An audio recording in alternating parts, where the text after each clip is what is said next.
Hello, I'm Peter Murray. I'm Curator-in-Chief at NLA, and I'm here to kick off this year's New London Awards celebrations and to announce our 2020 New Londoner of the Year. These are strange times. I'm standing outside the Guildhall in the City of London, where we would usually be hosting our annual lunch and awards ceremony. This courtyard would be thronged with the great and the good of the design and development industry, eagerly awaiting to see if they had won a gong. But this year we're having to do things differently. Instead of lunch, there will be a month-long digital celebration of the best new and proposed architecture, planning and development from right across the capital.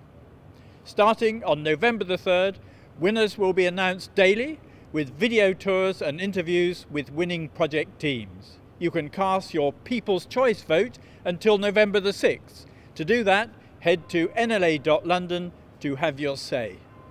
The high point of the award ceremony is when we announce the New Londoner of the Year.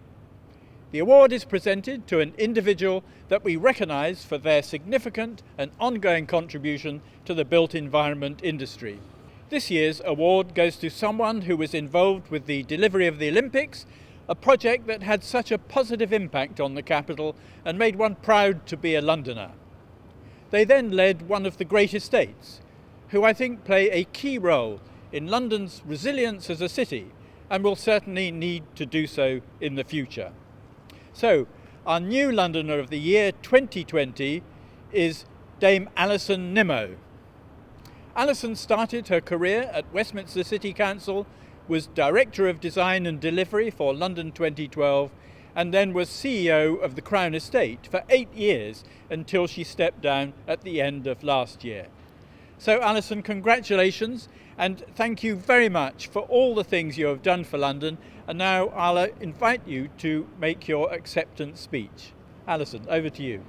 Well, gosh, thank you, Peter. This is an incredibly special award, New Londoner 2020. Thank you very, very much. That's really, really special, and particularly at the moment, a great reason to smile. So thank you, NLA. Thank you, Peter. And I'm just sorry we can't be inside having this amazing lunch and raising a glass and celebrating. But this time next year, I hope we'll all be in there having a great time. Thank you.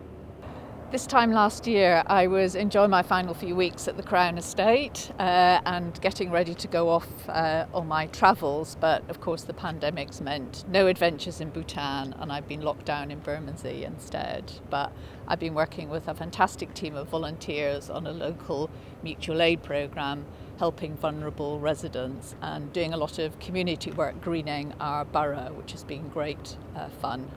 The pandemic has turned all our lives upside down, and people say crises like these either show up a city or show off a city.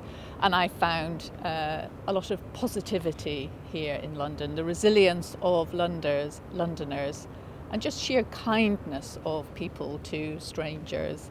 And I know many of you watching today you really stepped up, our civic leaders and our business leaders, and kept the city in business and really helped your teams and helped all our key workers. So thank you very much for doing that.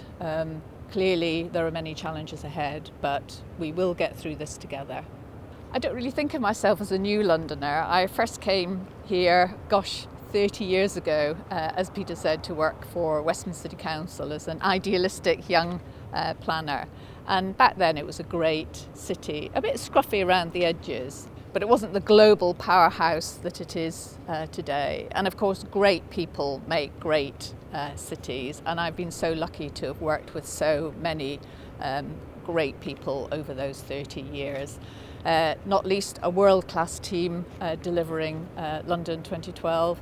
An extraordinary thing to be able to deliver a whole new piece of city in the capital and doing that in super quick time. And then I think we all remember that magic summer of 2012, an incredible moment when London welcomed the whole world. And with the world watching, we put on the best Olympic and Paralympic Games the world had ever seen. And it was just such an incredible sort of magic moment. Everybody joined in, and it was a moment where, as a city, we felt so self-confident and ambitious. So after London 2012, I came back to Westminster and back to the West End to lead a very talented team at the Crown Estate, the city's oldest and most successful great estates, and such an incredibly powerful model of city stewardship, long-term city stewardship, like all the great estates, which will stand us in good stead as we look to the future. So looking to the future, as we rebuild our city and our economy after the pandemic, we must build back better. That means addressing the issue of climate change, and it means addressing inequalities, health and wealth. And Peter, you and your team at the NLA have been bringing really smart people together for 15 years to help shape a better city. And for this new chapter, we're going to need you even more than ever. And I think this is a really exciting new chapter for the city. And if you can just imagine a London where we put people and placemaking before profit, and you can imagine a London where we breathe fresh air and we bring nature back into the heart of our city. And if you can just imagine a London that's so innovative that we're leading the world in the race to zero carbon, I think that's a really exciting agenda. Thank you so much, Peter. Thank you so much, NLA, for this really, really special award. And I want to dedicate it to all those completely amazing people that I've worked with over the last 30 years. Thank you so much, and look forward to seeing you in person next year. Thank you. Thank you, Alison, and congratulations once again. We hope to have a proper lunch next year, and we'll invite you to that, of course.